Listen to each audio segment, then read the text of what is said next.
Ma femme, la PDG, m'a craché au visage et m'a fait glisser le papier, sauf la réduction de salaire de 90%, sinon je trouverai quelqu'un qui le fera juste pour me mettre dans l'embarras devant son nouvel amant de 22 ans et son équipe.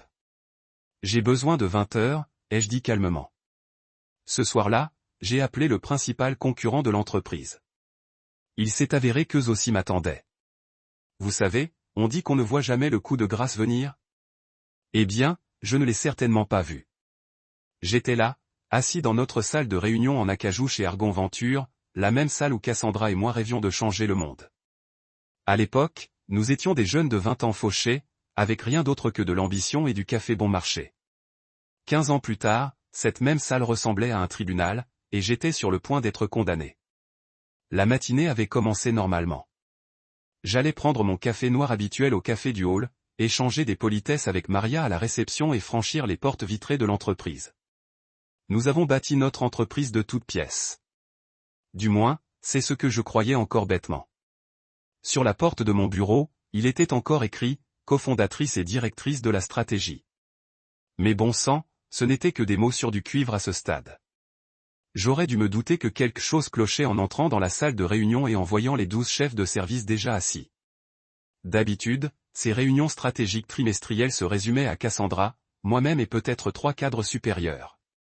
Mais ce jour-là, tous les membres importants d'Argon étaient là, assis autour de cette table impeccable comme s'ils attendaient le début du spectacle. Et zut, si je n'étais pas l'attraction principale, Cassandra se tenait en bout de table dans son tailleur pantalon, ce gris anthracite qui lui donnait l'air de pouvoir acheter et vendre des petits pays. Ses cheveux blonds étaient tirés en arrière dans ce chignon sévère qu'elle avait adopté depuis qu'elle avait décidé de l'être, sans avoir l'air de pouvoir geler les flammes d'un regard. Mais c'est son sourire narquois qui aurait dû être mon premier véritable avertissement. Ce n'était pas le sourire de la femme que j'avais épousée 12 ans plus tôt. C'était le sourire d'un prédateur qui encerclait une proie blessée.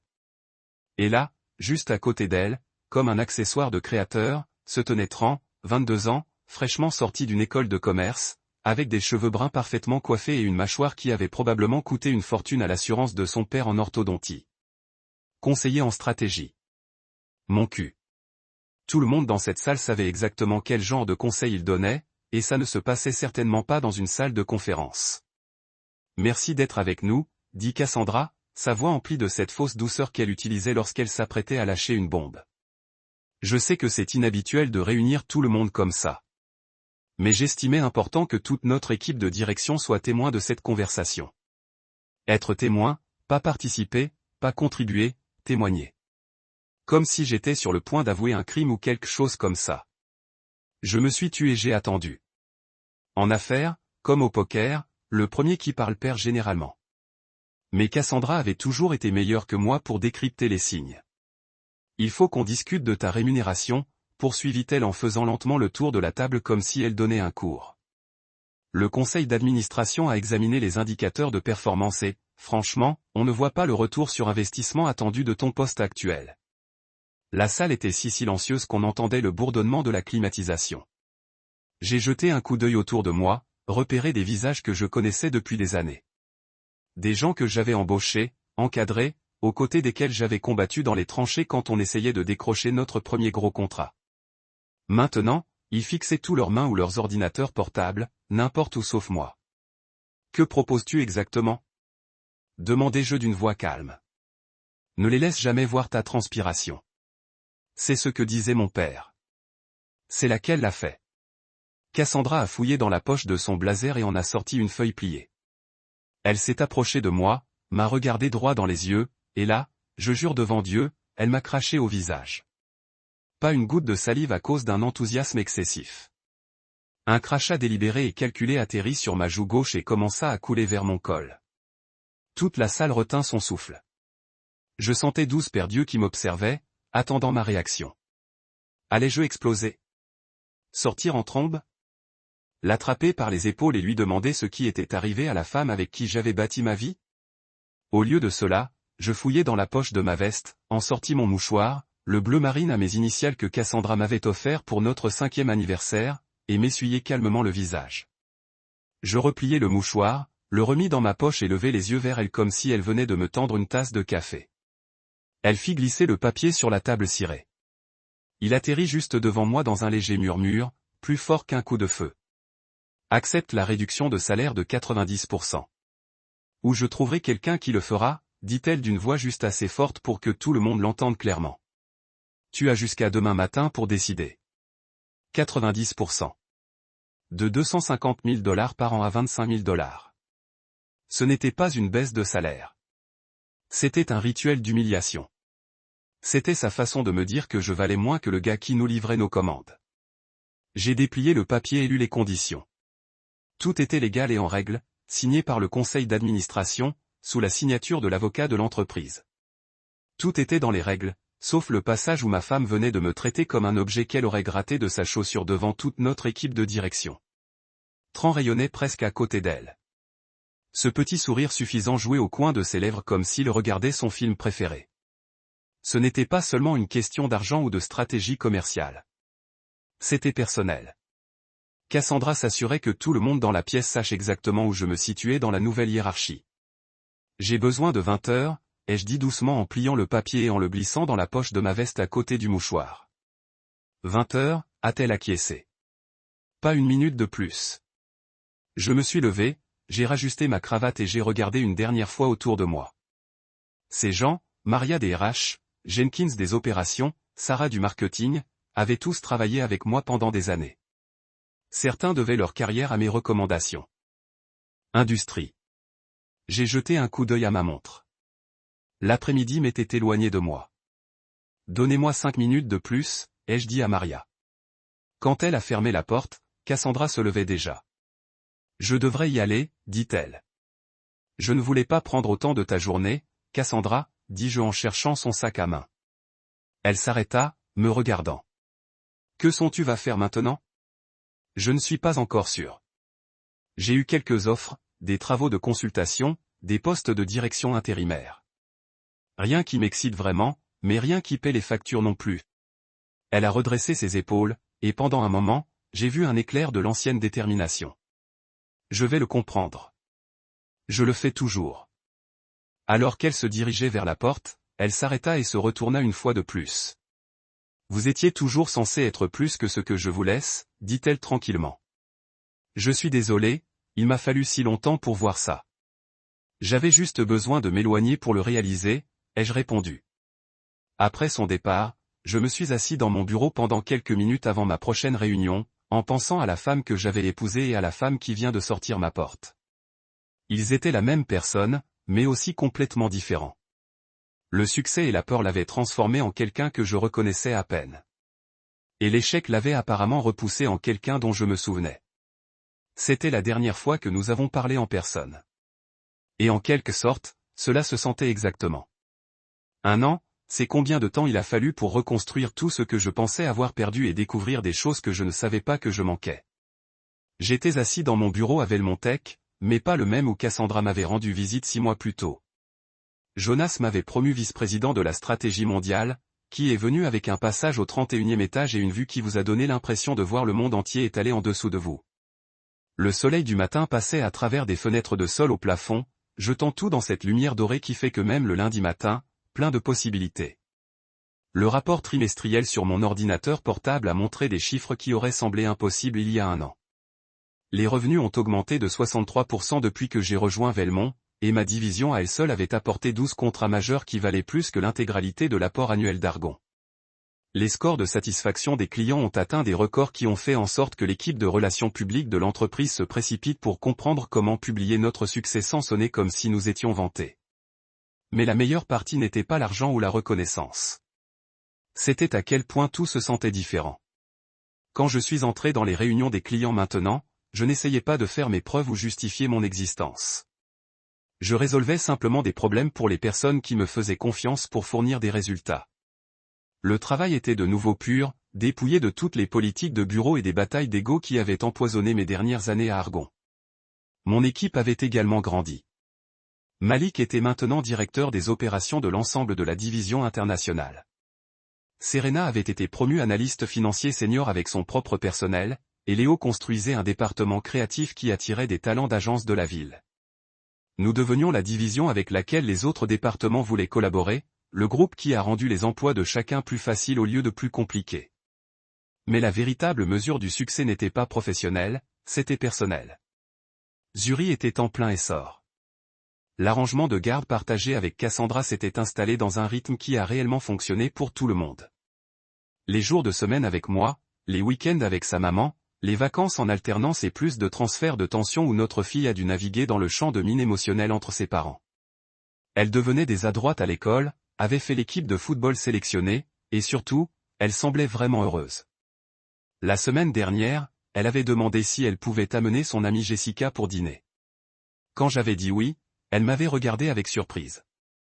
Vraiment? Vous n'allez pas travailler tard? Vraiment? Je vais même cuisiner quelque chose qui ne vient pas d'un sac à emporter. Qui êtes-vous et qu'avez-vous fait avec mon père? Elle a plaisanté. Mais il y avait une réelle joie dans sa voix. Ce soir-là, en regardant Zuri et Jessica rire sur une blague intérieure tout en essayant de m'apprendre le dernier engouement de la danse TikTok, j'avais réalisé quelque chose de profond. J'étais enfin présent dans ma propre vie. Pas seulement physiquement là-bas, mais engagé mentalement et émotionnellement avec les gens et les moments qui comptaient réellement. Mon téléphone a bourdonné d'une notification de texte me rapprochant du moment présent de mon bureau. C'était de David Kim à Nexus Financial me demandant si j'avais le temps pour un appel concernant une expansion potentielle sur les marchés asiatiques. Il y a 6 mois, une demande comme celle-ci m'aurait envoyé dans Overdrive, en se précipitant pour préparer des présentations et des rapports de recherche. Maintenant, je me suis juste souri et tapé, absolument. Comment est jeudi à 14 h? C'est à ce moment-là que j'ai vu l'alerte de nouvelles apparaître sur mon écran d'ordinateur portable. L'ancien PDG d'Argon refait surface au petit démarrage après la sortie publique. La curiosité a eu raison de moi et j'ai cliqué sur l'article. C'était un bref morceau dans l'une des forfaits du secteur de l'industrie. Qui semblait peut-être 25 ans et a probablement pensé que le fait qu'un ancien cadre du Fortune 500 résoudrait tous ses problèmes de mise à l'échelle. Vengeance, c'est la paix. La meilleure vengeance n'est pas bruyante, c'est la liberté, et la meilleure décision que j'ai jamais prise a été de s'éloigner. En dessous, j'ai commencé à décrire mes pensées pour le plan stratégique de Velmont à 5 ans. Nous avons eu des opportunités émergeant sur 3 nouveaux marchés. Partenariat avec des entreprises qui valaient les relations à long terme à ce qui ressemblait à ce qui ne ressemblait pas à un bureau de coin ou à un bureau de coin. La possibilité de se concentrer sur le travail qui comptait, de construire quelque chose de durable avec des personnes que vous avez respectées, et je suis devenu le haut de la journée. Le regard en arrière était quelqu'un que je reconnaissais mais que je n'avais pas vu depuis des années. Épaules détendues, sourire authentique, yeux qui attendaient vers l'avant au lieu de vérifier constamment le rétroviseur pour les menaces. Il y a 1 an, j'avais pensé que ma carrière était terminée, ma réputation a ruiné, ma vie a essentiellement terminé à 43 ans. J'avais été publiquement humilié par quelqu'un en qui je fais en confiance, dépouillé de tout ce que j'avais travaillé pour construire et obligé de recommencer à zéro. Mais recommencer, il s'est avéré que c'était exactement ce dont j'avais besoin. Parfois, la meilleure chose qui puisse vous arriver est d'être obligé de vous éloigner de quelque chose dont vous ne pourriez pas ne pas vivre. Parce que ce n'est qu'alors que vous découvrez ce dont vous ne pouvez pas vivre sans. Et plus important encore, quel genre de vie vous voulez construire lorsque personne d'autre ne dicte les termes. Je suis sorti de mon bureau et je suis allé à l'ascenseur, prêt pour le déjeuner avec un collègue qui serait devenu un vrai ami. Prêt pour un après-midi de résolution de problèmes intéressants avec les gens intelligents. Prêt pour une soirée à la maison avec ma fille qui n'avait plus à se demander si son père était vraiment présent ou simplement en passant par les mouvements. Le meilleur retour sur investissement, j'avais appris n'était pas prouvé que Cassandra a tort sur ma valeur. Cela me faisait raison sur ce qui comptait réellement. Maintenant, il ne pouvait même plus me regarder dans les yeux. J'aurai une réponse pour vous demain matin à 10 h, ai-je dit. Je suis sorti de cette salle de réunion la tête haute et le dos droit, comme mon père me l'avait appris à 8 ans, tandis que Tommy Richardson m'insultait dans la cour de récréation. Ne les laisse jamais te voir craquer. Garde ça pour quand tu es seul. Mais je ne pensais pas à pleurer ou à m'effondrer. En passant devant le bureau de Maria, puis ses portes vitrées, devant le logo de l'entreprise que nous avions dessiné ensemble sur une serviette dans un bar miteux du centre-ville, j'ai ressenti quelque chose de complètement différent. Quelque chose s'était enclenché en moi, comme un déclic après des années de travail acharné. Ce n'était pas seulement un manque de respect. C'était une déclaration de guerre. Et Cassandra avait commis une erreur cruciale. Elle avait oublié que je savais où étaient enterrés tous les corps.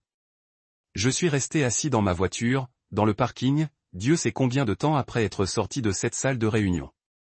Le moteur était coupé, mais je n'arrivais pas à tourner la clé et à aller où que ce soit d'important. La maison me semblait désormais un territoire ennemi. Et le bureau, eh bien, il ne m'appartenait plus non plus, n'est-ce pas? Alors, je suis resté assis là, comme une statue pathétique, à fixer le mur de béton devant moi, à essayer de comprendre ce qui venait d'arriver à ma vie. Mon téléphone vibrait de textos que je ne voulais pas lire. Probablement Cassandra, probablement son avocat, probablement quelqu'un qui voulait enfoncer le couteau dans la plaie. J'ai éteint ce satané engin et l'ai fourré dans la boîte à gants comme s'il allait me mordre. Quand j'ai enfin démarré, je n'avais aucune destination en tête. Je venais de traverser le centre-ville, de dépasser le café où Cassandra et moi nous retrouvions avant notre mariage, puis le parc où nous emmenions Zuri quand elle était petite et qu'elle pensait encore que son père était le roi. Chaque rue gardait un souvenir de l'époque où nous formions une équipe, plutôt que de ce que nous étions devenus. Je me suis retrouvé sur l'autoroute, suivant le flux de la circulation comme un morceau de bois flotté pris dans le courant. Le soleil se couchait, teintant le ciel d'orange et de rose. Le genre de coucher de soleil qui me rendait reconnaissante de la vie que j'avais construite. Maintenant, j'avais l'impression que le monde était en feu. 3 heures plus tard, je me garais sur le parking d'un resto-restaurant ouvert 24h24, près de la route 46. Le genre d'endroit qui semblait meilleur il y a des décennies, où le café était assez fort pour réveiller les morts et où personne ne se demandait pourquoi on mangeait de la tarte. À 23h, un mardi, l'enseigne au néon clignotait. Mélès dîner, en lettres qui avait probablement été rouge vif à l'époque où Reagan était président. À l'intérieur, l'endroit était exactement comme on pouvait s'y attendre, des banquettes en vinyle craquelé, un linoleum en damier qui avait vu 1 million de tasses de café renversées, et une odeur persistante de graisse de bacon qui avait imprégné toutes les surfaces. Il y avait peut-être 6 autres clients éparpillés un peu partout, un camionneur travaillant sur une assiette de pain de viande, 2 étudiants partageant un panier de frites et un vieil homme au comptoir sirotant ce qui semblait être sa 10e tasse de café. Je me suis glissé dans une banquette d'angle et j'ai essayé de me fondre dans le décor. La serveuse est arrivée au bout de quelques minutes. Une femme d'une 50aine d'années, les cheveux grisonnants tirés en queue de cheval, le regard bienveillant derrière des lunettes à monture métallique. Son nom, inscrit sur son étiquette, disait « Brenda ». « Que puis-je vous servir, monsieur » demanda-t-elle. Et quelque chose dans sa façon de dire « monsieur » me toucha en plein cœur. Ni sarcastique, ni condescendant, juste un respect sincère pour une cliente qu'elle n'avait jamais vue et qu'elle ne reverrait probablement jamais. « Juste un café » ai-je dit. « Noir. »« Vous êtes sûr ? La cuisine est toujours ouverte. » Mel fait une tarte aux pommes excellente. J'ai failli refuser, mais son sourire chaleureux m'a fait changer d'avis. Tu sais quoi? Ouais, une tarte, ça a l'air délicieux. Elle a d'abord apporté le café, chaud, fort, et servi dans une de ces épaisses tasses blanches qui devaient peser une demi-livre à vide. Puis vint la tarte, une part généreuse à la croûte feuilletée et aux pommes qui avaient vraiment le goût d'être cueillies sur un arbre plutôt que transformées en usine. C'est vraiment bon, lui ai-je dit lorsqu'elle est venue me remplir ma tasse. Ne sois pas si surprise, a-t-elle ri. Mel fait la même tarte depuis 32 ans. Je suppose qu'il la maîtrise maintenant. C'était la première vraie conversation que j'avais depuis des semaines. Pas un échange d'affaires calculé ni une navigation prudente dans le territoire de plus en plus hostile de Cassandra. Juste 2 personnes qui parlaient de tarte comme si c'était la chose la plus naturelle au monde. J'ai fini par rester là jusqu'à presque 2 heures du matin, à siroter mon café et à grignoter ma part de tarte, tandis que mon esprit vagabondait dans les méandres de la journée. Brenda venait me voir de temps en temps. Jamais insistante, jamais incitant à en commander davantage ou à me dépêcher de partir. Elle me laissait simplement vivre dans cette petite bulle de normalité pendant que le reste de mon monde semblait s'effondrer. Vers 1h30, elle m'a apporté une nouvelle tasse sans que je la lui demande et s'est assise en face de moi un instant, tard dans la nuit. MDR. Une dure journée, demanda-t-elle. On peut dire ça. Envie d'en parler? J'y ai réfléchi un instant. Une partie de moi voulait raconter toute l'histoire à cet inconnu qui n'avait rien à voir avec mon drame. Aucune raison de juger ou de prendre parti. Mais au lieu de ça, j'ai secoué la tête. Pas grand-chose à dire. Juste un de ces jours où l'on réalise que la personne qu'on croyait nous soutenir tenait en fait le couteau. Brenda hocha la tête comme si elle comprenait parfaitement ce que je voulais dire. J'ai vécu ça, dit-elle simplement. La bonne nouvelle, c'est que demain est un nouveau jour. Parfois, les choses semblent différentes à la lumière du matin. En quittant enfin le restaurant de Mel, j'ai ressenti quelque chose que je n'avais pas ressenti depuis des mois. Comme si j'étais encore un être humain digne d'être traité avec la plus élémentaire des sens. Brenna m'avait appelé, monsieur, et elle le pensait vraiment. Elle m'avait servi du café et une tarte sans aucune intention, aucune manipulation, aucun jeu de pouvoir.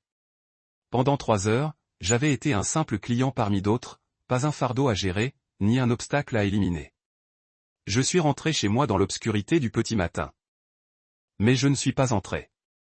Au lieu de cela, je suis resté assis dans mon allée à contempler la maison que Cassandra et moi avions achetée 8 ans plus tôt, quand Argon avait commencé à se transformer en véritable prophète. Les fenêtres étaient sombres, tout le monde dormait. Aucune trace de la guerre qui avait été déclarée dans cette salle de réunion. Mais je savais maintenant que je ne pouvais pas simplement rentrer dans cette maison et faire comme si de rien n'était.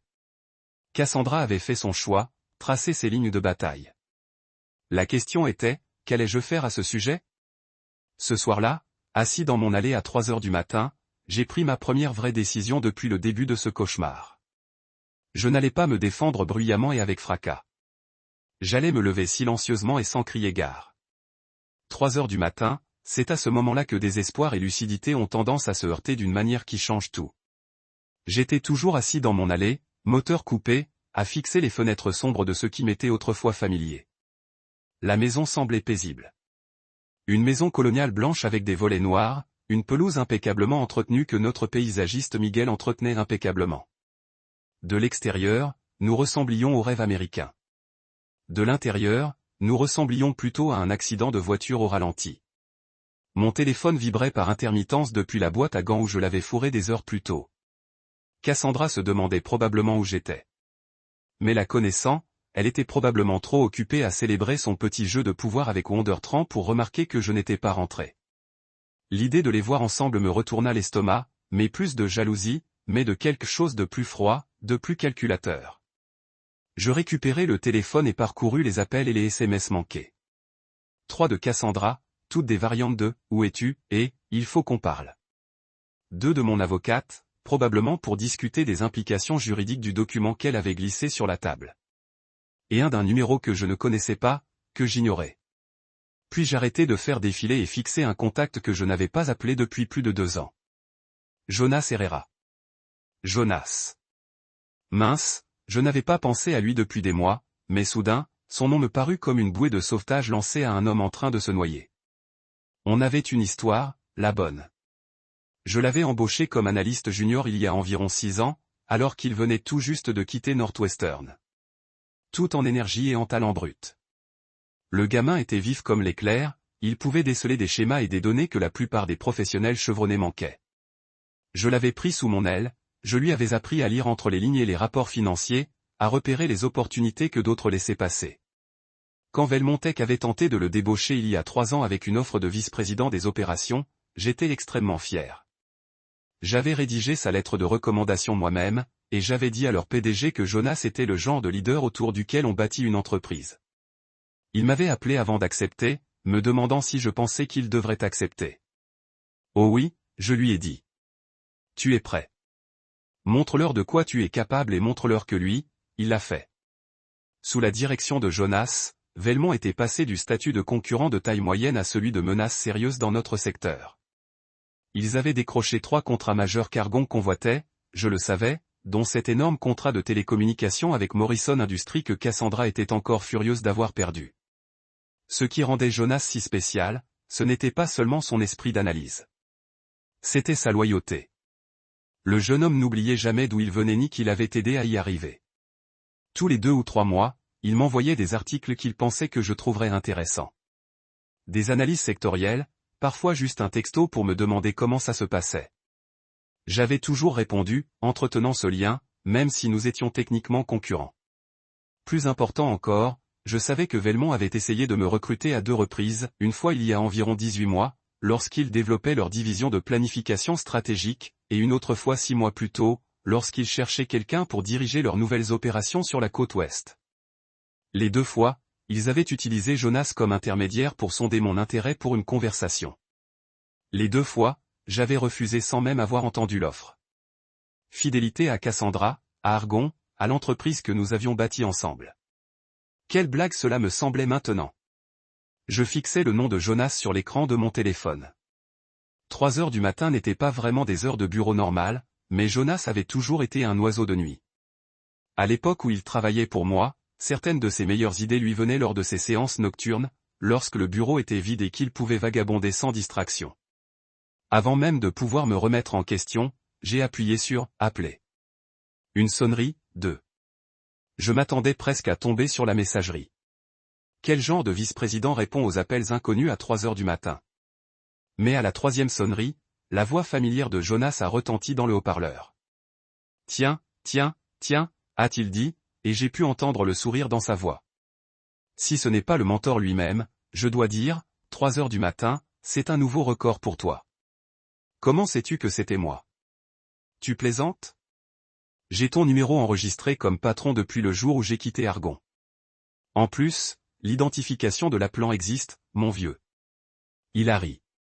Mais il y avait de la chaleur. Une affection sincère. Qu'est-ce qui te fait appeler à cette heure indue? S'il te plaît, dis-moi que tu es enfin prêt à avoir cette conversation qu'on tourne autour depuis 1 an et demi. C'est là que j'ai su que Jonas attendait cet appel. Peut-être pas à 3 heures du matin un mardi, mais il l'attendait. Un petit malin. Non, un malin, maintenant. Il avait probablement vu venir les événements chez Argon avant même que je ne sois prêt à me l'avouer. J'espérais que ce jour viendrait, a-t-il poursuivi, comme je ne répondais pas immédiatement. Non pas que je voulais te voir te faire avoir, mais parce que je savais qu'un jour tu comprendrais ce que tout le monde sait déjà dans ce secteur, tu es un gâchis chez Argon. Depuis des années. Tu as bâti cette entreprise, mec. Et puis tu les as laissés te transformer en cadre intermédiaire pendant que ta femme joue au PDG avec un gamin qui se fait probablement encore contrôler au restaurant. Que Jonas soit au courant pour 30 n'aurait pas dû me surprendre. Les ragots du secteur allaient vite, surtout lorsqu'il s'agissait de drames de direction dans une entreprise de la taille d'Argon. Mais l'entendre confirmer que mon humiliation était déjà de notoriété publique m'a fait plus mal que je ne l'aurais cru. Jonas a donc continué, qu'est-ce qui a finalement fait déborder le vase? Je lui ai donné la version abrégée. L'embuscade au conseil d'administration, la demande de réduction de salaire, l'humiliation publique. J'ai omis la partie sur le crachat. Certaines choses étaient tout simplement trop personnelles pour être partagées, même avec quelqu'un en qui j'avais confiance. Bon sang, a dit Jonas quand j'ai eu fini. C'est froid comme ça, même pour une guerre d'entreprise. Mais honnêtement, je suis surpris que ça ait pris autant de temps.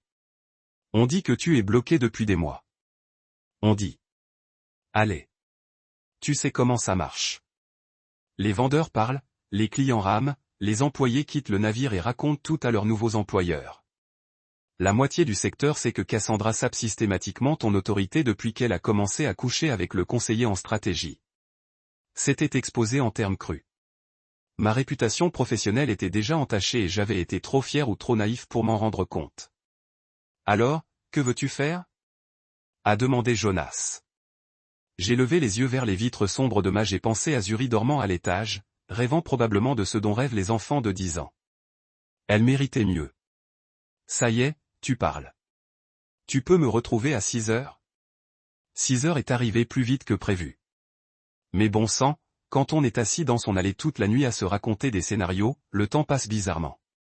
J'étais finalement rentré vers 16 heures, j'avais pris une douche et j'avais enfilé mon plus beau tailleur, l'Armani gris anthracite que Cassandra m'avait offert pour mes 40 ans, à l'époque où elle faisait encore semblant de se soucier de me faire paraître prospère. Si je devais entrer dans la gueule du loup, j'allais avoir l'air d'y être à ma place. Je n'ai pas pris la peine de prendre mon petit déjeuner. Mon estomac faisait des siennes, et le café était à peu près tout ce que je pouvais supporter. De plus, ce n'était pas une visite de courtoisie. C'était du travail, le genre de visite qui pouvait sauver ma carrière ou la faire exploser. Pas de compromis, pas de filet de sécurité. Le siège de Velmontec ressemblait à tout. Argon voulait être, mais n'y est jamais parvenu. Un bâtiment élégant de verre et d'acier s'élevant à 32 étages dans le ciel matinal, avec un hall d'entrée qui criait au succès sans être désagréable. Leur logo, un pic de montagne stylisé, était gravé sur le mur de marbre derrière la réception. Subtil mais reconnaissable. C'était une entreprise qui connaissait sa valeur et n'avait pas besoin de le crier. L'agent de sécurité a reconnu mon nom sur sa liste et m'a remis un badge visiteur sans les détours habituels. Jonas m'avait facilité la tâche, comme il le faisait quand il travaillait pour moi. Mon petit, il fallait que j'arrête de le considérer comme un enfant.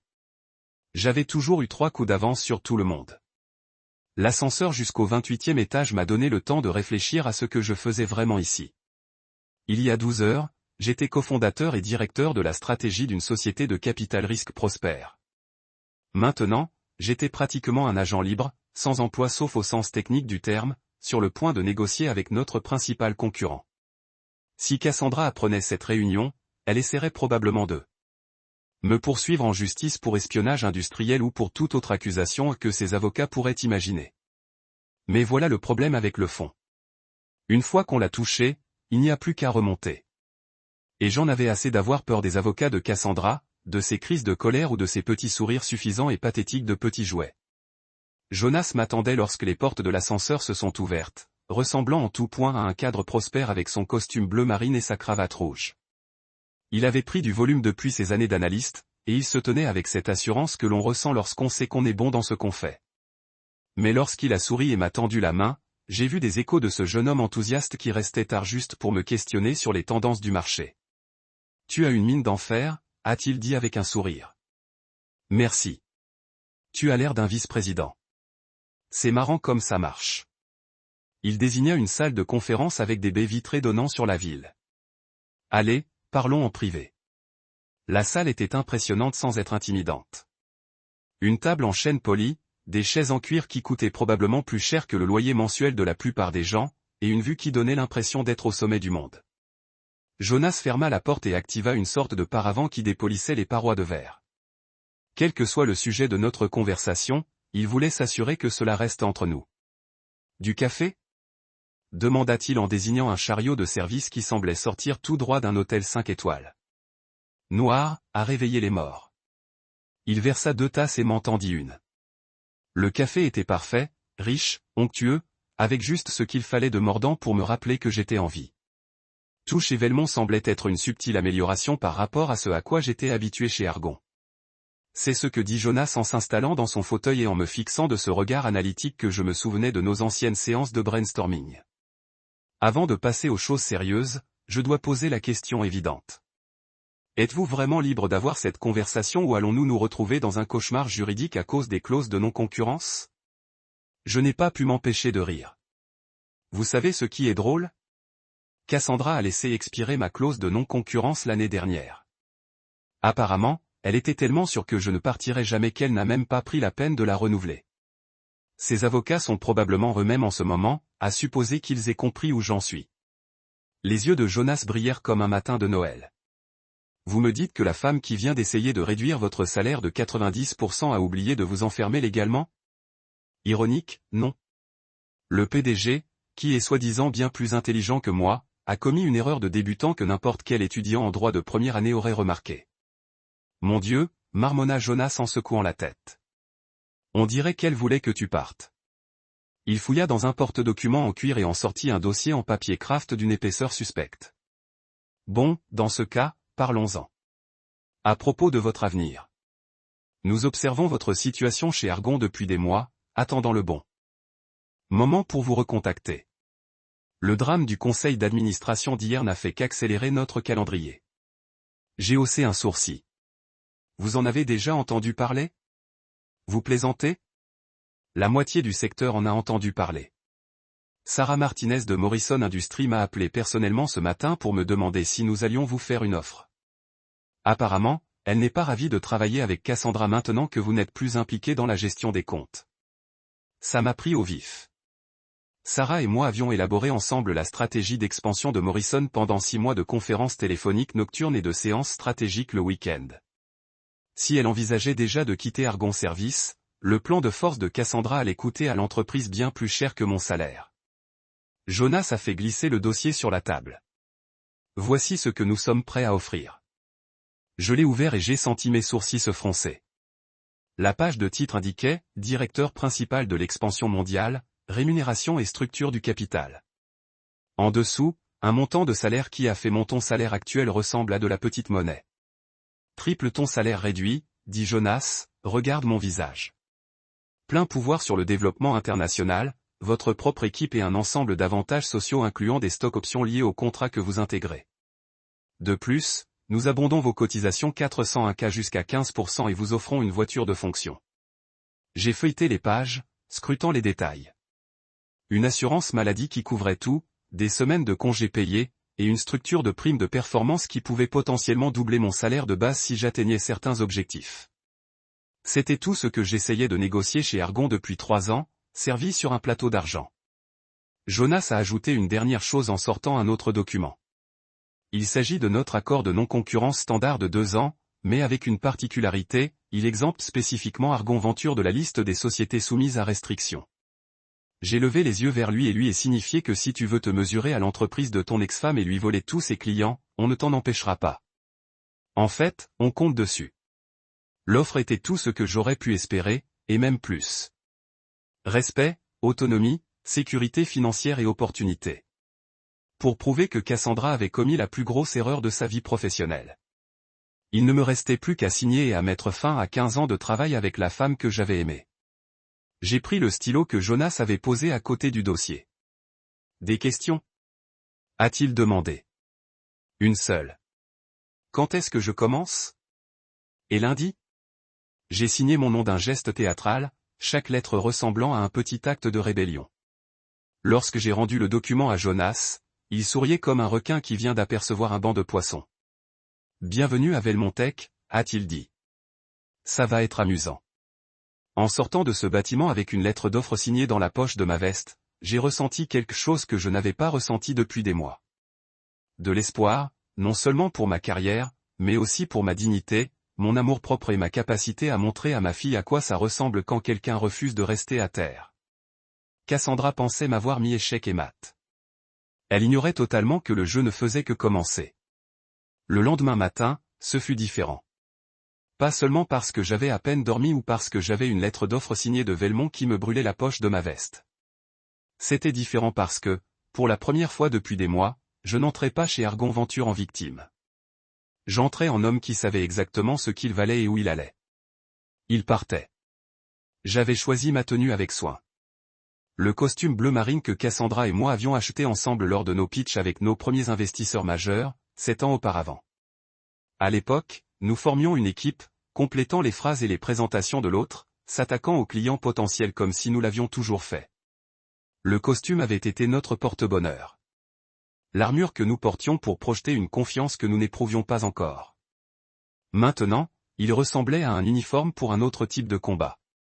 La routine matinale chez Argon était exactement la même que d'habitude. Maria à la réception avec son joyeux bonjour, Monsieur Thompson. La musique d'ascenseur qui n'avait pas changé depuis notre emménagement. Le dingo familier du 22e étage. Mais je n'étais plus le même homme que celui qui avait quitté cet endroit hier après-midi.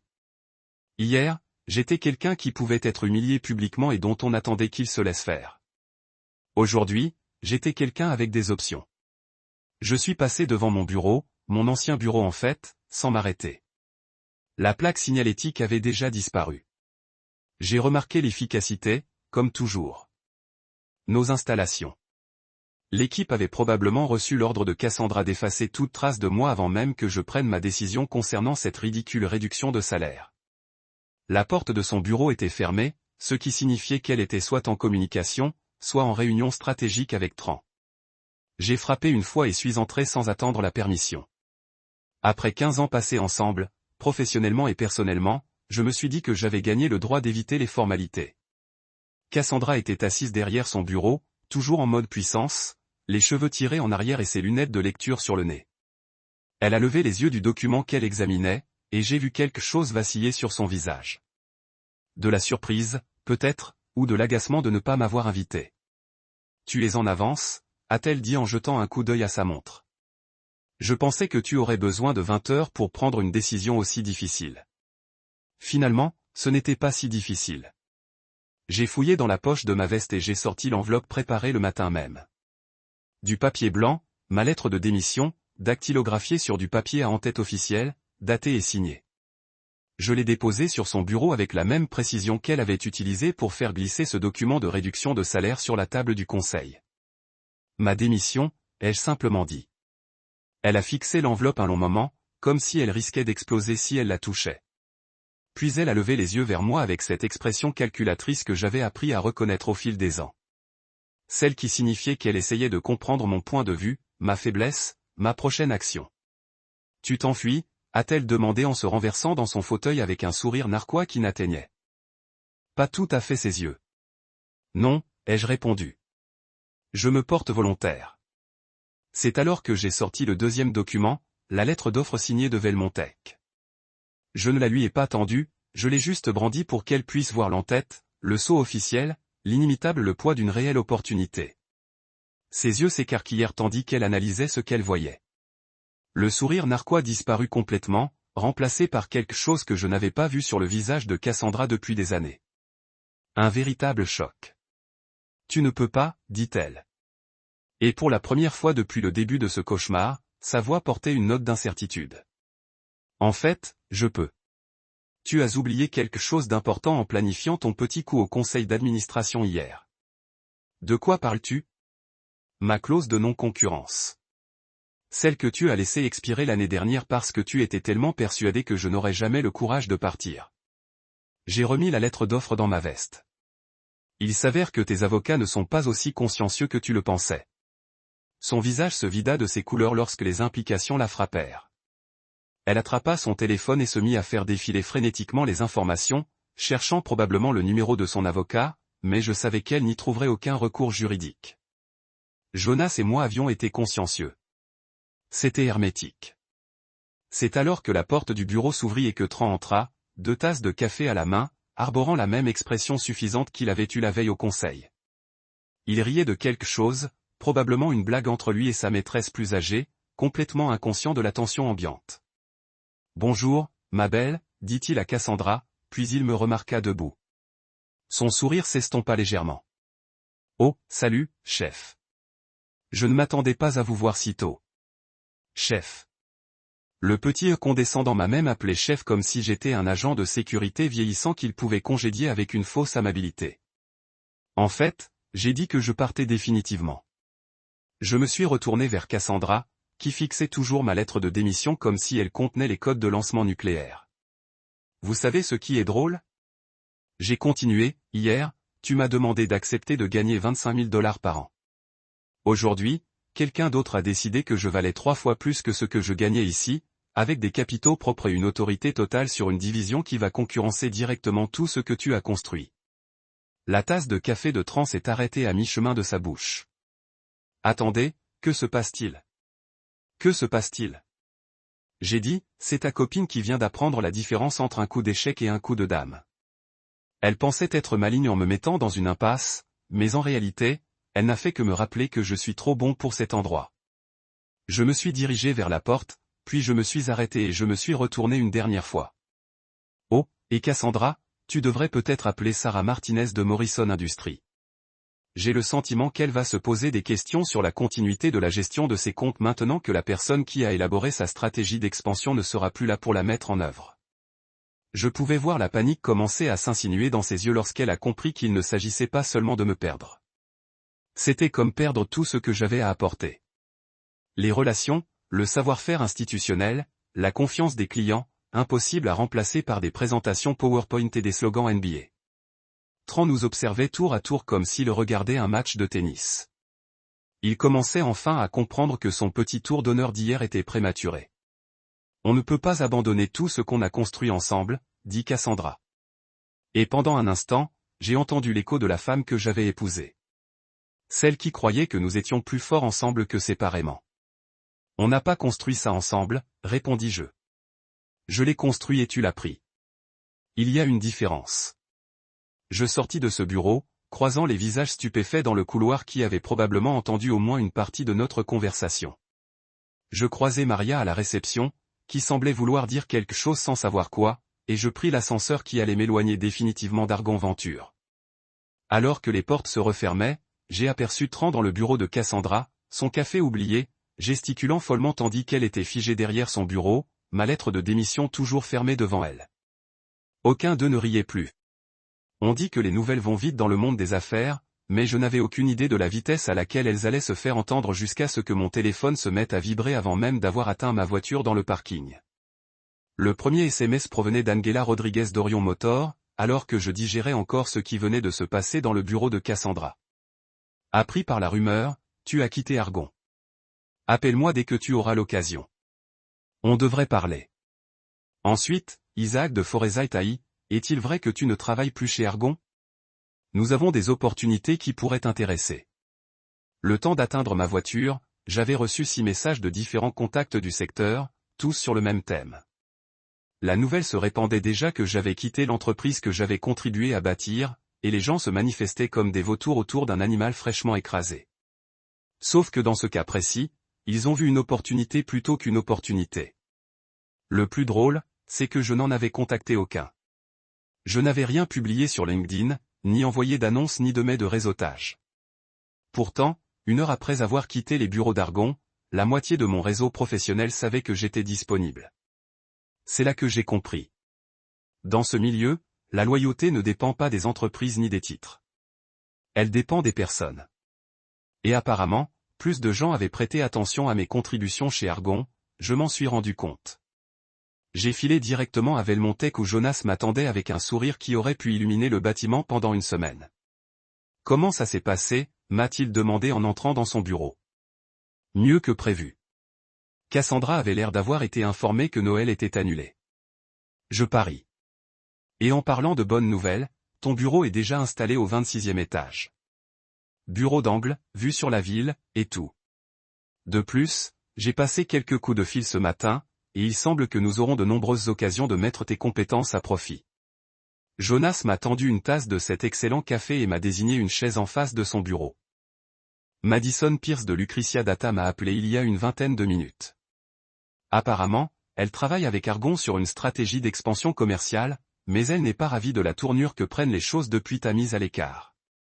Madison, je me souvenais d'elle. D'une agilité remarquable, elle dirigeait une entreprise d'analyse de données qui, d'une start-up de 2 personnes, était devenue un acteur majeur de la modélisation prédictive en 5 ans. Nous avions travaillé ensemble sur 3 projets différents, dont l'algorithme qui lui avait permis de décrocher cet énorme contrat gouvernemental l'année dernière. Qu'a-t-elle dit? Qu'elle préférait travailler avec quelqu'un qui comprenait vraiment son modèle économique plutôt qu'avec des gens qui voulaient juste la traiter comme une autre. Un poste dans un portefeuille. Son contrat avec Argon expire le mois prochain, et elle est très intéressée par l'exploration d'alternatives. Mon téléphone a de nouveau vibré. Cette fois, c'était un appel, pas un SMS. L'afficheur affichait un numéro que j'ai immédiatement reconnu.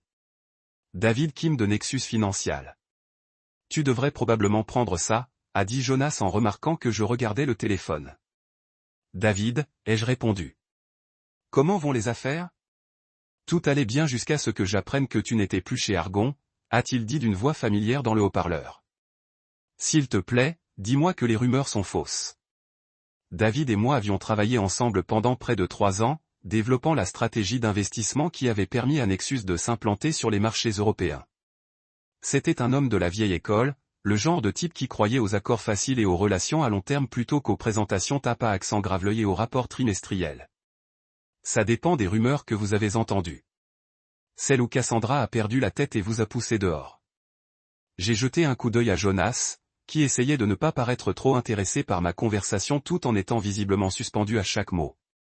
Disons simplement que nous avions une divergence d'opinion sur une valeur ajoutée pour l'organisation, murmura David.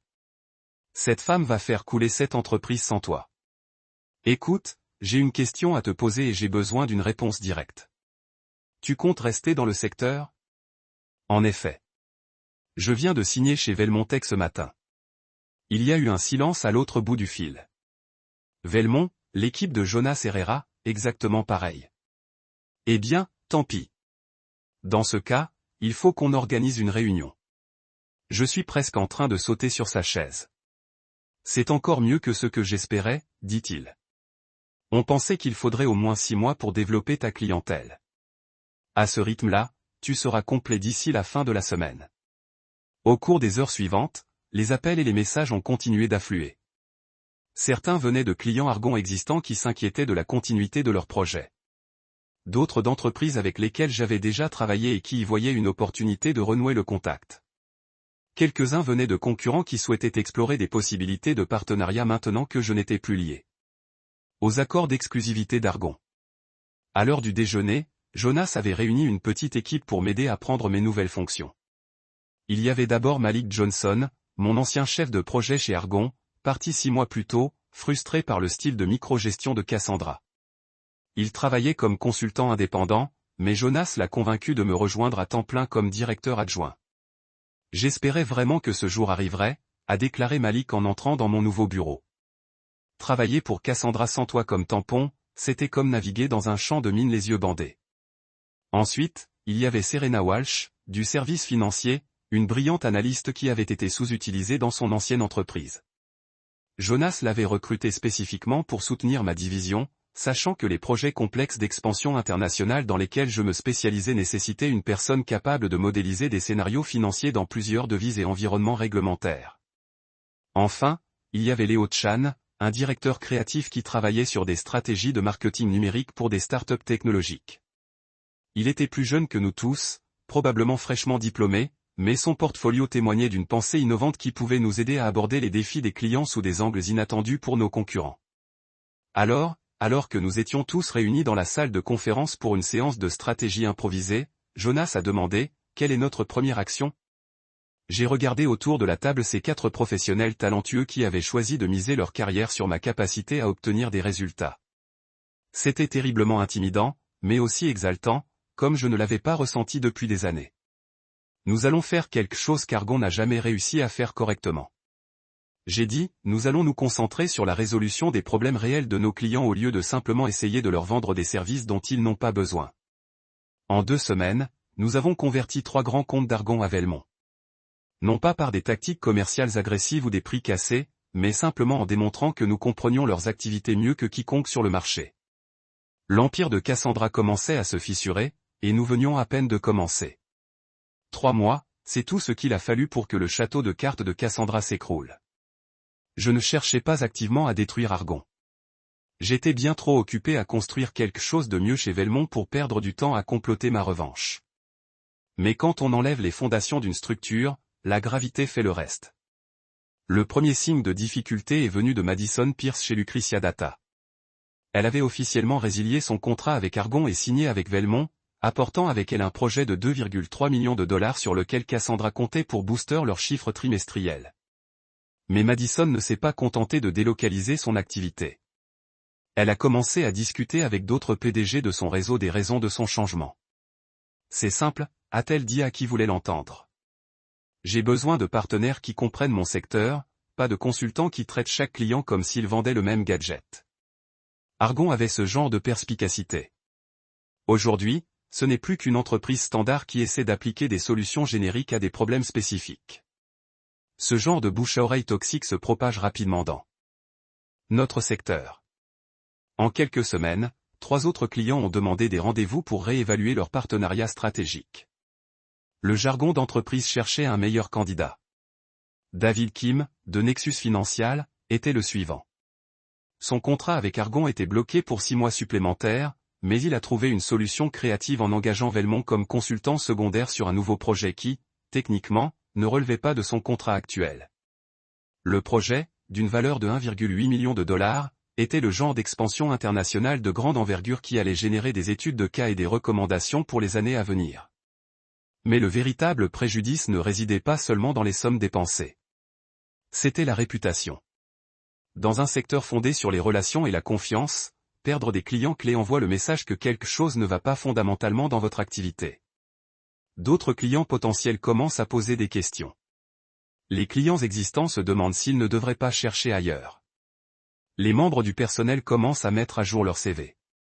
J'ai entendu parler du rapport trimestriel sur les résultats d'Argon par Jonas, qui avait obtenu l'information de Peter Reigne, le président du conseil d'administration d'Argon. Les chiffres étaient catastrophiques.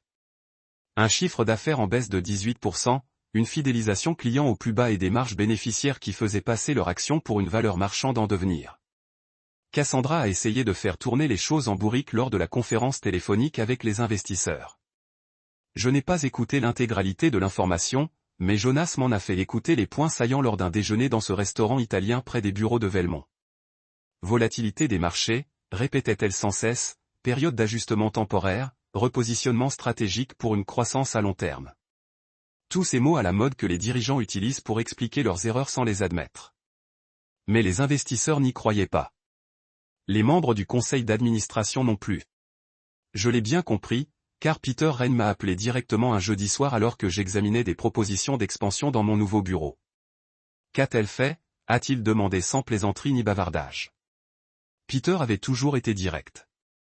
C'est pourquoi il avait survécu 30 ans dans le capital risque sans se faire dévorer par des parleurs plus beaux que nature et aux stratégies plus fragiles.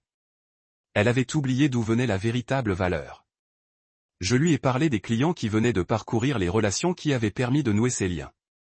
On ne peut pas simplement recruter un nouveau conseiller en stratégie et s'attendre à ce que 15 ans de confiance et de connaissances institutionnelles se transmettent automatiquement. Peter est resté silencieux un long moment. Je l'entendais tapoter son stylo sur son bureau, avec la même nervosité qu'il avait depuis que je le connaissais. Le conseil d'administration se réunit demain, a-t-il finalement dit. Il y aura des discussions difficiles sur le leadership et la direction à suivre. Ce n'est plus mon problème, Peter. Je sais, mais pour ce que ça vaut, je pense que tu as pris la bonne décision. Partir comme tu l'as fait. Rester aurait simplement fait de toi le complice du déclin. Une semaine plus tard, l'annonce est tombée dans les newsletters du secteur et sur LinkedIn. Cassandra Thompson quittait son poste de PDG d'Argon Venture pour saisir de nouvelles opportunités. Le conseil d'administration avait nommé Marcus Webb, leur directeur financier, PDG par intérim, le temps de trouver un dirigeant permanent. Je n'ai pas fêté la nouvelle. Je n'ai rien publié sur les réseaux sociaux ni appelé mes contacts pour me vanter d'avoir été justifié. J'ai simplement continué à travailler sur le projet d'expansion de Morrison Industries, qui allait faire de Velmont un acteur sérieux sur les marchés européens.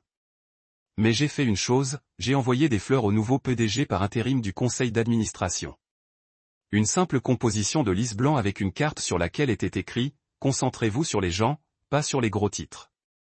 Les fleurs n'étaient ni une provocation ni une insulte. Elles me rappelaient une leçon que j'avais apprise. Apprise à mes dépens. Les entreprises se construisent sur les relations, pas sur l'ego. On peut avoir les meilleures stratégies du monde, mais sans personnes qui nous font confiance pour les mettre en œuvre, on n'est qu'un consultant de plus avec une présentation PowerPoint. Cassandra avait oublié cette leçon. Elle s'était tellement laissée emporter par son rôle de PDG, son titre, son bureau central et son jeune petit ami qui lui donnait l'impression d'être toujours la personne la plus intelligente de la salle, qu'elle avait perdu de vue ce qui faisait la valeur d'Argon. Ce n'était pas la marque, ni les bureaux luxueux, ni l'impressionnante liste de clients. C'était la confiance que des individus, clients, employés, partenaires, avaient placée dans la capacité de l'entreprise à résoudre leurs problèmes. Et cette confiance était liée à des relations spécifiques, à une expertise spécifique, à des personnes spécifiques qu'il avait méritées au fil des années de résultats. Lorsque ces personnes sont parties, cette confiance est partie avec elles. Marcus Webb m'a appelé quelques jours après l'arrivée des fleurs, probablement à la suggestion de Peter. Merci pour le conseil, a-t-il dit. À la fois la version écrite et la version implicite. J'essayais juste d'aider. Tu envisagerais de revenir? Je sais que c'est peu probable, mais le conseil d'administration m'a autorisé à te faire une offre. J'ai regardé par la fenêtre de mon bureau la silhouette de la ville, repensant à tout ce qui s'était passé ces derniers mois. L'humiliation dans la salle de réunion. Le trajet nocturne en voiture vers nulle part. La conversation au restaurant avec Brenda qui m'avait rappelé que j'étais encore humain. Le coup de fil à Jonas qui avait tout changé. J'apprécie l'offre, Marcus, mais je suis exactement là où je dois être. J'ai pensé que vous diriez cela, mais je devais demander. Après avoir raccroché, j'ai ouvert mon ordinateur portable et j'ai commencé à travailler sur le rapport trimestriel pour le conseil d'administration de Velmont. Les revenus ont augmenté de 47% depuis que je me suis joint. Les scores de satisfaction des clients étaient à un niveau record et nous avions un pipeline de projets qui nous occuperait des 18 prochains mois. La chute de Cassandra n'avait pas été mon objectif, mais elle avait été inévitable une fois qu'elle avait choisi le pouvoir sur le partenariat, l'ego sur l'excellence. Le marché a un moyen de se corriger lorsque les entreprises perdent de vue ce qui crée réellement de la valeur. J'ai juste aidé à accélérer le processus. J'avais pris l'habitude de rester en retard au bureau, en partie parce que j'étais vraiment enthousiasmé par le travail que nous faisions à Velmont, et en partie parce que rentrer chez moi était toujours compliqué. La maison que j'ai partagée avec Cassandra et Zuri était devenue une sorte de territoire neutre étrange où nous avons maintenu la civilité pour le bien de notre fille tout en prétendant que les retombées nucléaires de notre vie professionnelle n'avaient pas contaminé notre espace personnel. Mais ce jeudi soir était différent. J'avais terminé la présentation de Morrison Industries avant la date prévue. Et pour une fois, la pile de mets dans ma boîte de réception semblait gérable au lieu d'être écrasante. À 17h30, j'ai pris une décision qui m'a même surpris. Je rentrais tôt à la maison. Le trajet du centre-ville à notre quartier de Westfield m'a généralement donné le temps de passer mentalement du mode de travail au mode papa. Mais aujourd'hui, je n'avais pas besoin du temps de transition. Pour la première fois depuis des mois, peut-être des années, je me sentais comme la même personne dans les deux endroits. Le gars qui donnait un coup de pied dans la salle de conférence était le même gars qui allait franchir sa porte d'entrée, pas une version fracturée essayant de jongler avec des identités concurrentes. Je me suis arrêté dans notre allée à 6h15, qui était pratiquement à midi selon mes normes récentes. La voiture de Cassandra n'était pas là, probablement lors d'une autre rencontre avec Tran, bien que Dieu sache ce qu'ils élaborent maintenant qu'elle était officiellement au chômage. Cette pensée aurait dû me déranger plus qu'elle ne l'a fait, mais honnêtement, son absence a rendu tout plus facile. La maison sentait les tacos et les devoirs. Cette combinaison particulière de préparation au dîner et d'enfance que chaque parent connaît par cœur. Je pouvais entendre de la musique venant de la cuisine, une chanson pop que Zuri avait probablement entendue à la radio et a immédiatement décidé était la bande originale de toute son existence. Zuri, j'ai appelé. Je suis à la maison, papa. Sa voix portait une surprise et une véritable excitation, ce qui m'a frappé plus fort qu'elle n'aurait dû. À quand remonte la dernière fois que ma fille de 10 ans était ravie de me voir rentrer à la maison? Habituellement, je me faufilais après qu'elle s'était couchée, partant avant de se réveiller, existant à la périphérie de sa vie quotidienne comme une sorte de fantôme bien intentionné. Je l'ai trouvée à la table de la cuisine, entourée de crayons de couleur, de marqueurs et de feuilles de papier de construction. Ses devoirs ont été poussés d'un côté. Des feuilles de travail mathématiques qui semblaient être terminées en un temps record afin qu'elle puisse passer à des projets plus intéressants. Sur quoi travaillez-vous? Ai-je demandé, desserrant ma cravate et m'asseyant en face d'elle. Projet d'art pour la classe de Madame Rodriguez, a-t-elle dit, ne levant pas du dessin qu'elle coloriait soigneusement. Nous sommes censés dessiner nos familles. Mon estomac a fait un petit retournement. Les dessins familiaux étaient devenus des mines terrestres au cours de la dernière année. La dernière qu'elle a ramenée à la maison avait présenté Cassandra et elle-même debout devant notre maison avec moi nulle part. Quand j'avais posé des questions à ce sujet, Zuri venait de hausser les épaules et a dit qu'elle avait dessiné les gens qui étaient réellement autour. Qui avait piqué plus que n'importe quelle humiliation de salle de conférence. Mais cette fois, quand elle a tenu le journal avec fierté, j'étais là au centre de la composition. Même une figure de bâton dans un costume bleu. Ma marine préférée se tenant entre deux autres figures de bâton devant une maison qui ressemblait remarquablement à la nôtre, avec une pelouse parfaitement entretenue de Miguel et le chêne que nous avons planté lorsque Zuri avait 3 ans. C'est notre famille, a-t-elle annoncé comme si je n'avais peut-être pas compris cela. J'ai étudié le dessin plus attentivement. Il y avait moi. Il y avait Zuri avec ses longs cheveux bruns et le sourire gapto dont elle était légèrement consciente. Et il y avait Cassandra, positionnée légèrement en dehors de nous, mais faisait toujours partie du groupe. Non, Tran, j'ai remarqué. Tout ce qui se passait entre sa mère et la conseillère en stratégie, Zuri ne le savait pas ou ne le considérait pas pertinent pour sa définition de la famille. Vous m'avez remis, dis-je, me souvenant de ce dessin précédent où j'avais été visiblement absent. Elle hocha la tête sérieusement, comme les enfants le font quand ils sont sur le point de dire quelque chose qui coupe juste au cœur des choses sans son sens. Vous êtes à nouveau là, dit-elle simplement. Comme réellement autour. Pas seulement dormir ici parfois. Jésus. Hors de la bouche des filles. Je me suis agenouillé à côté de sa chaise. Nous étions donc au niveau des yeux. Vous avez remarqué que je n'avais pas beaucoup été là. Papa, tu étais comme un fantôme pendant des mois. Tu rentrais à la maison après mon coucher. Partez avant de me réveiller. Et même lorsque vous étiez ici le week-end, vous étiez toujours sur votre téléphone ou votre ordinateur portable ou que vous ne regardez rien comme votre cerveau ailleurs. La précision de son observation était dévastatrice. J'avais été tellement pris dans le drame de l'Argon, tellement concentré sur l'essai de récupérer ma relation professionnelle avec Cassandra que je laisse ma relation avec ma fille sans même m'en rendre compte. Je suis désolé, ma chérie. Je ne voulais pas que cela se produise. Je sais, a-t-elle dit, ajoutant du verre à l'arbre dans son dessin. Mais c'est mieux maintenant. Vous semblez que je ne sais pas, plus heureux. Comme si vous vous souvenez comment sourire pour de vrai au lieu de ce faux sourire que vous utilisez lorsque les adultes demandent comment vous allez. Cette observation m'a frappé comme un coup de poing à l'intestin. Mon enfant de 10 ans m'avait regardé assez étroitement pour faire la distinction entre mes véritables expressions et mes masques sociaux. Depuis combien de temps ai-je me promené avec un faux sourire, en passant par les mouvements de l'automobile alors que tout s'est effondré autour de moi? Êtes-vous plus heureux? Demanda-t-elle, levant les yeux de son dessin avec ses yeux bruns qui ne manquaient absolument rien. J'y ai pensé pendant un moment. J'étais plus heureux?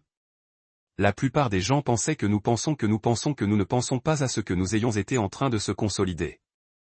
Pourtant, assis dans notre cuisine en regardant un dessin familial qui m'a inclus pour la première fois. À ce sage petit humain, j'ai aidé à créer. Cette personne qui avait tranquillement observé le drame adulte tourbillonnant autour d'elle et tirant des conclusions qui étaient probablement plus précises que tout ce que le thérapeute familial que nous avions vu brièvement avait trouvé. Tu sais ce que j'ai dit? Et si nous commandons de la pizza et regardons un de ces films que vous aimez? Ceux avec le chant et la danse qui n'ont absolument aucun sens pour moi mais semblent vous rendre heureux. Pouvons-nous obtenir la pizza avec les légumes étranges que vous aimez? Absolument. Alors que Zuri écrivait soigneusement son nom dans le coin du dessin de sa famille, j'ai senti quelque chose se déplacer en moi. Pas seulement un soulagement ou un contentement, mais une joie réelle. Pour la première fois plus longtemps que je ne me souvienne, j'étais exactement là où j'étais censé être, faisant exactement ce qui comptait le plus. Être le père de Zuri, être présent, être réel. Je ne l'attendais pas 6 mois s'étaient écoulés depuis la sortie sans cérémonie de Cassandra d'Argon, et nous nous sommes installés dans une routine étonnamment fonctionnelle du coparentalité par le biais d'échanges soigneusement programmés et de messages textes polis. Elle avait à déménager dans un condo du centre-ville. J'avais gardé la maison avec Zuri, et nous avions réussi à éviter toute conversation en face à face au-delà de la logistique absolument nécessaire de la garde partagée. Donc, lorsque mon assistante Maria m'a bourdonné à Velmont pour me faire savoir que Cassandra Thompson était dans le hall pour me voir, mon premier instinct était de supposer qu'il y avait une sorte d'urgence impliquant notre fille. Envoyez-la, ai-je dit à Maria. Atteignant déjà mon téléphone pour vérifier les appels manqués ou les SMS de l'école de Zuri. Mais lorsque Cassandra a quitté l'ascenseur sur le 26e étage de Velmont, rien dans son langage corporel n'a suggéré de mode de crise. Si quoi que ce soit, elle avait l'air diminuée. Pas physiquement. Elle était toujours la même femme grande et en vue qui pouvait attirer l'attention juste en entrant dans une pièce. Mais quelque chose en sa présence s'était rétréci. L'armure exécutive avait disparu, remplacée par des pantalons noirs simples et un chemisier de couleur crème qui lui a fait ressembler plus à un candidat d'emploi qu'à un ancien PDG. Beau bureau, elle a dit quand je l'ai rencontré à l'ascenseur. Merci. Café? Sûr. Je l'ai conduite à mon corner office, celui avec la vue de la ville que Jonas avait insisté pour que je méritais. Elle s'est assise dans l'une des chaises clients en face de mon bureau pendant que je versais 2 tasses de la machine qui était devenue mon avantage préféré de travailler à Velmont. Alors j'ai dit, lui remettant le café et s'installant dans ma chaise. Qu'est-ce qui vous amène à un territoire ennemi? Elle a réussi un petit sourire. C'est ce que c'est? Je ne sais pas. Tu me dis. Cassandra a regardé par la fenêtre pendant un instant, en regardant le trafic 26 étages ci-dessous. Quand elle s'est retournée vers moi, j'ai vu quelque chose que je n'avais pas vu dans son visage depuis des années. Caught me off guard. Idée expected her to be here about Zuri or maybe some legal detail related to our separation. I hadn't expected sulashing. He did fight back, he said. He just didn't swing.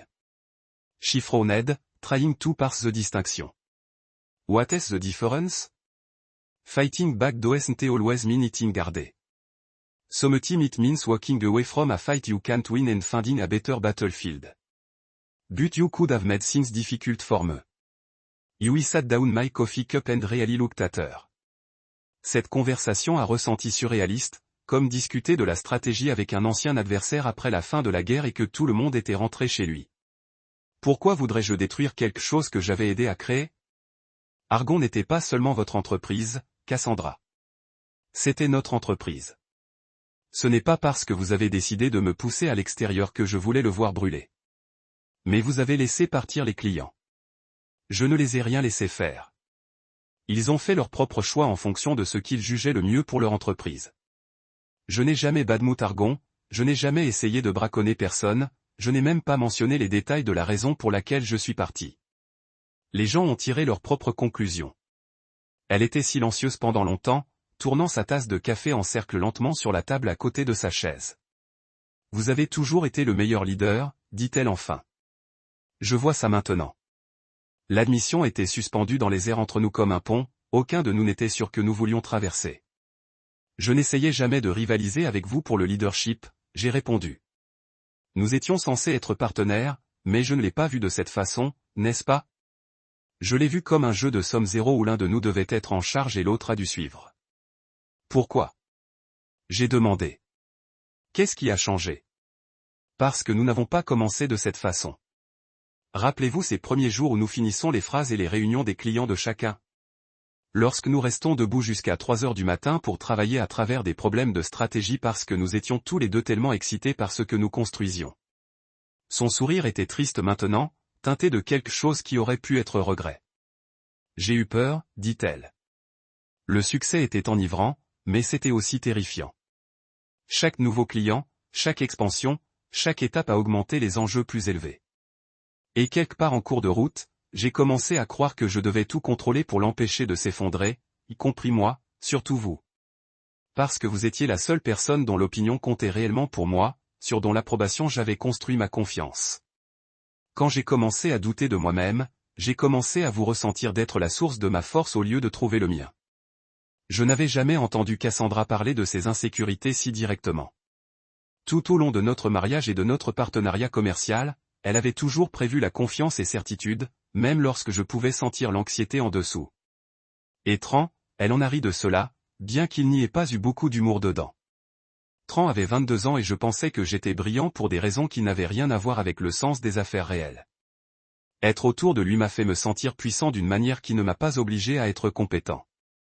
Où est-il maintenant? Probablement dire à une autre femme plus âgée à quel point elle est brillante. Nous avons duré environ 6 semaines après avoir quitté l'Argon. Il s'avère que le chômage m'a rendu beaucoup moins fascinant. Il a été frappé à la porte de mon bureau et Maria a fouillé la tête. Désolé d'interrompre, mais votre 3 heures est là pour le suivi de Morrison.